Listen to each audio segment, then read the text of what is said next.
Banyak tuh yang nanya mikir begitu tuh. Dari 10 juta jadi 100 juta. Iya, duit gue sekarang bulanan ya sekitar segitu kalau nggak mau gue tambah-tambahin daripada kena pajak gue. Tapi gue di dalam video ini gue pengen cerita gimana sih cara gue nyari duit supaya dari penghasilan 5 atau 10 juta jadi 100 juta. So, gue pengen lu semua nonton sampai habis supaya lu semua tahu cara gue cari duit supaya dapat duit segini nih. Pengen kan lu? Pengen kan lu? Tonton terus video gue, bos.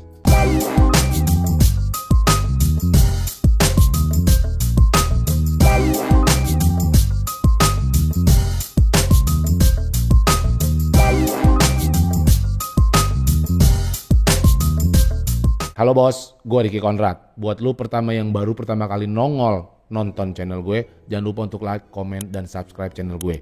Di dalam channel ini gue banyak sekali bercerita tentang motivasi, pengembangan diri, bagaimana nyari duit, dan bagaimana supaya lu menjadi orang yang sukses. Akhirnya lu bisa punya duit yang banyak. Jangan lupa untuk like, komen, and subscribe. Dan nyalain loncengnya sekarang. Oke. Gimana sih bang caranya mendapatkan uang dari mengembangkan pendapatan lo dari 5 juta menjadi 100 juta per bulan? Itu pertanyaan utamanya bos. Gue kasih dulu tips-tips trik yang gue lakukan selama ini. Pertama, jangan kebanyakan mikirin duit. Maksud gue begini, lu kalau misalnya bekerja tujuan lu udah duit, lu mau usaha nih duitnya gimana, nanti untung gak? Itu yang ada. Lu lupa sama esensi dari pekerjaan lu. Lu kalau mikirin duit itu yang ada, lu akan kedorong sama duit. Hal itu mengganggu otak lu bos.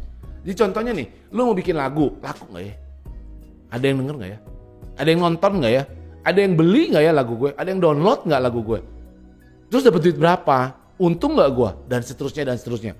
Atau kalau lu misalnya sebagai seorang karyawan, pegawai, aduh gaji gue segini, gimana ya supaya gaji gue naik? Apa gue begini, apa gue begitu? Duit terus itu.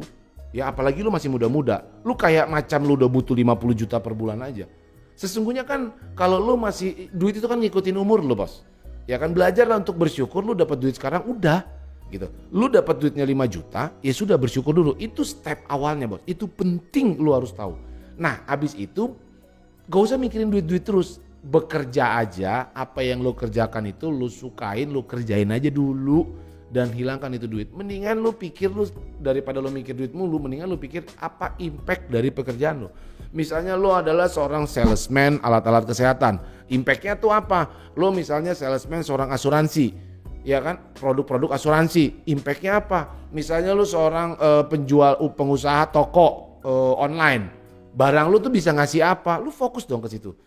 Kalau lu memang fokusnya ke sana, impactnya apa, value dari pekerjaan lu, itu akan kebuka tuh ide-ide baru tuh. Oh, gue kalau jual baju ini cocok buat bapak-bapak atau cowok yang suka olahraga, bisa bikin dia lebih santai atau lebih enjoy bergerak dan lain sebagainya. So pikirin value, pikirin impact apa dari pekerjaan lu. Jangan kebanyakan mikirin duit bos.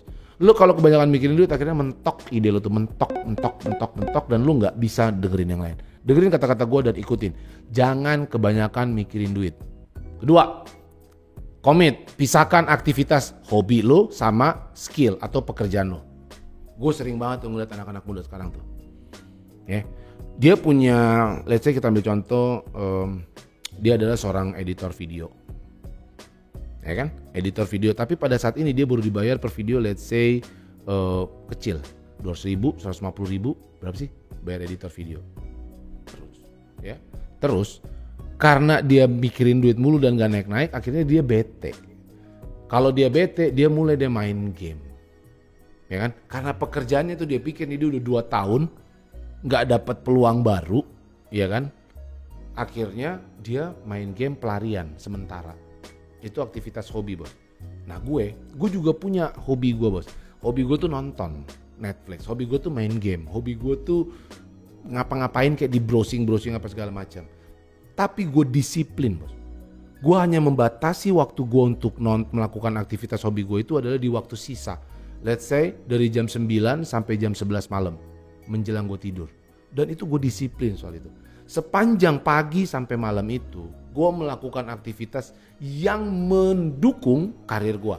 Misalnya gue saat ini adalah sebagai, di video sebelumnya gue udah ngomong bahwa gue sebagai seorang profesional. Ya, apa yang dibutuhkan sebagai seorang profesional di job gue itu? Oh, gue mesti tahu tuh caranya business development, caranya startup bertumbuh, startup kita tuh tentang produknya tuh apa. Atau misalnya gue sebagai seorang YouTuber, bagaimana cara berbicara di depan kamera, topik-topik apa lagi yang mau gue omongin, itu gue pelajarin bos. Dan gue komit dan disiplin bos. Dari jam 9 sampai jam 9 malam, gue hanya melakukan itu.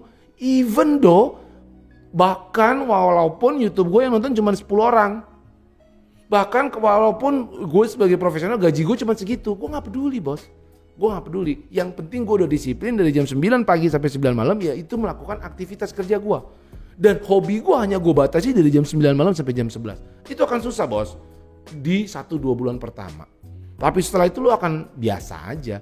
Ya gue gak mungkin jam 5 ada keinginan badan gue untuk bermain, itu gak mungkin.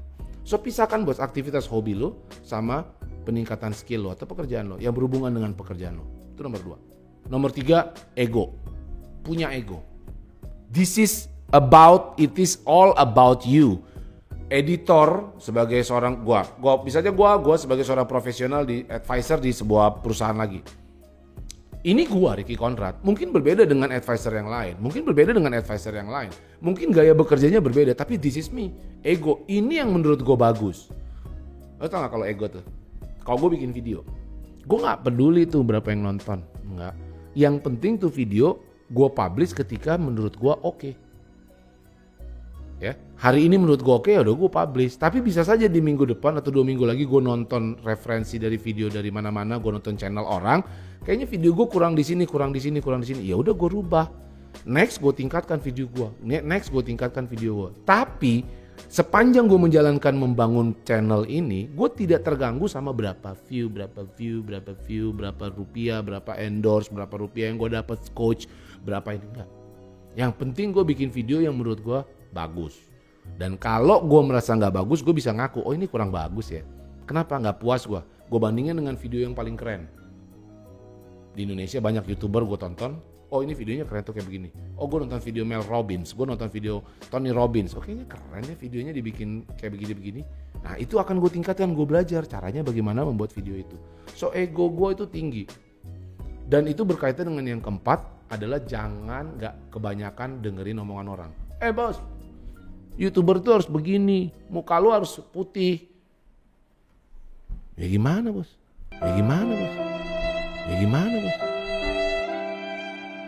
Gaya lu kalau ngomong harus begini, ya gimana? Ya, kalau lu kebanyakan dengerin omongan orang, itu akhirnya nggak muncul tuh yang namanya potensi lo, yang nggak muncul tuh namanya keunikan diri lo. Bukankah kalau lu bayangin deh, kalau lu nonton video YouTube, yang lu tonton itu karena pasti ada uniknya. Kalau lu sebagai seorang YouTuber, ya kan? Kalau lu pun sebagai seorang karyawan, ya kenapa dia di hire di situ? Karena dia punya keunikan, bos. Dia tulus dan dia punya keunikan. So fine, cari itu, temukan itu keunikan yang ada dalam diri lu, dan itulah lu. Gak mestilah seorang accounting harus pakai kemeja, enggak. Accounting buka baju juga boleh bos, kerja ya nggak sih? Ya kan? Jadi temukan aja, ego aja bos, tapi tetap terbuka sama masukan-masukan yang terjadi. So ego dan terbuka sama masukan-masukan yang menurut lo produktif. Dengan cara itu lo akan menemukan siapa diri lo, jati diri lo sebenarnya dan karakter lo sebenarnya. Dan ketika itu sudah ada dan sudah muncul dan lo asah terus setiap saat, disitulah miracle happens. So yang keempat adalah jangan terlalu dengerin omongan orang. Kerjain, do what you have to do. Kerjakan apa yang memang mesti lo kerjakan saat ini. Dan yang terakhir, yang kelima adalah fokus untuk naikin skill lo. Ini penting bos. Naikin skill lo. Lo sebagai seorang apa? Pengusaha. Bagaimana lo naikin skill pengusaha? Belajar. Nih kalau bahasa-bahasanya banyak trainer-trainer atau YouTuber, investasi leher ke atas. Fokus ke sana bos. Gua nggak peduli berapa biaya, berapa waktu yang lo harus spend ke sana. Lu harus habiskan ke sana. Berapa biaya, berapa waktu, energi, darah, dan air mata, gue gak peduli. Tapi sepanjang waktu, energi, darah, dan air mata itu lu habiskan untuk meningkatkan skill lo, it is worth it. Itu pantas. So fokuslah ke naikin skill lo bos. Ada orang ketika dia mendapatkan uang cuma 5 juta, dia nyalahin lingkungan, bos. Dia nyalahin pandemi, dia nyalahin Tuhan kadang-kadang.